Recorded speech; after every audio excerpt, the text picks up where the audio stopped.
On January 8, 2011, one man's heinous crime changed so many lives forever. An assassination attempt gone wrong turned into a mass murder where 6 people were killed and 13 others were injured. Among the injured was Congresswoman Gabby Gifford. She was shot in the head and was holding on to dear life. She ended up surviving, and her strength and perseverance gave hope to so many people. After this crime, President Obama gave a speech to the nation, telling the nation how we should remember those lost. I'm going to give a little more insight into how the president's speech was broken down. I'm going to talk about the opening, the organization of the body, and the closing. The first part of the president's speech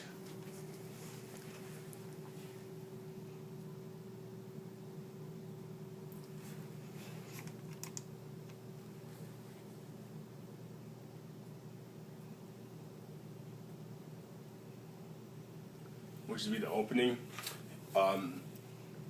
We use a term called GATE. It's gain attention, arouse interest, and tell them, and engage them.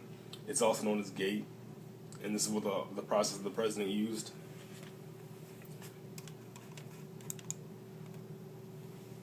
He gained attention. President Obama gained attention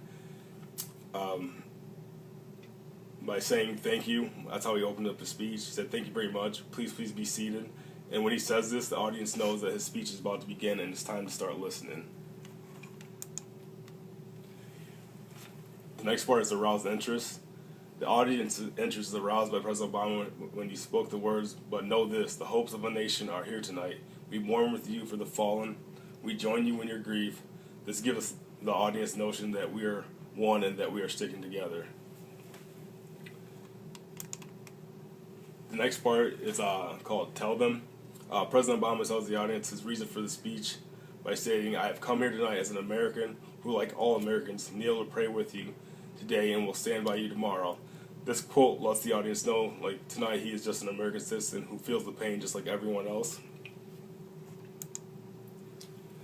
The next part is engage them. I believe President Obama engages the audience when he quotes a scripture and he tells them, "There is a river whose stream makes glad the city of God, the holy place where the Most High dwells. God is within her, she will not fall. God will help her at the break of day." This engages the audience because it shows he's a religious man and that he has faith in God, and religion is a big thing in this country. The next part that we're going to analyze is the organization of the body. The body of President Obama's speech was organized in a way that it displayed, it's called PAR, which stands for Problem, Action, and Result. The first part, problem. The problem is the gunman. And in this example, President Obama talks about in that quintessential American scene that was the scene that was shattered by a gunman's bullet and the 6 people who lost their lives on Saturday. They too represent what is best in us, what is the best in America. Action. People are to them for saving lives. We are grateful to the men who tackled the gunman as he stopped to reload. Right over there, we have a grateful. We are grateful for Patricia Meisch, who wrestled away the killer's ammunition and undoubtedly saved some lives. And we are grateful for the doctors and the nurses and the first responders who worked wonders to heal those who had been hurt. We are grateful for them. This shows the action taken by others to stop the gunman, and Obama paints them as heroes and talks about how grateful he is. And the last part is results. President Obama says, they believed, and I believe that we can be better. Those who died here, those who saved lives here, they helped me believe. We may not be able to stop all evil in the world, but I know that how we treat one another, that's entirely up to us. And I believe that for all of our imperfections, we are full of decency and goodness, and that the forces that divide us are not as strong as those that unite us.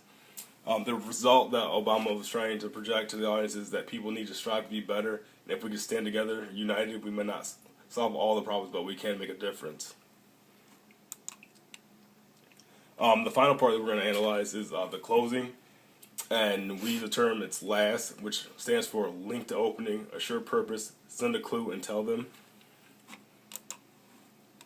The link to the opening, President Obama states, "The loss of these wonderful people should make every one of us strive to be better in our private lives, to be better friends and neighbors and co-workers and parents. And if, as And if as has been discussed in recent days, their deaths help usher in more civility in our public discourse. Let us remember it. It is not because a simple lack of civility caused this tragedy. It did not, but rather because only a more civil and honest public discourse can help us face up to the challenges of our nation in a way that would make them proud.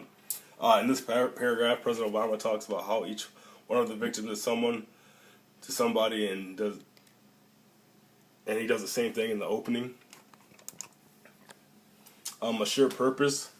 We should be civil because we want to live up to the example of public servants like John Roll, Gabby Giffords, who knew first and foremost that we are all Americans, and that we can question each other's ideas without questioning each other's love of our country, and that our task, working together, is to constantly widen the circle of our concerns so that we bequeath the American dream to future generations. Here, President Obama urges people to live up to the certain standards so that the future generation has something to hold on to and shoot for. Send a clue. President Obama states, I want to live up to her expectations. I want our democracy to be as good as Christina imagined it. I want America to be as good as she imagined it. All of us, we should do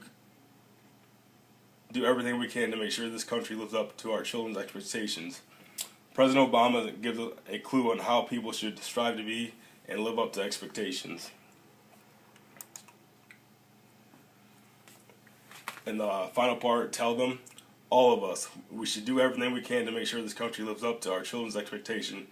Here, President Obama calls on the audience because he says all of us, so everybody is included. He also plays on the fact that people have children and challenges people to live up to their children's expectations.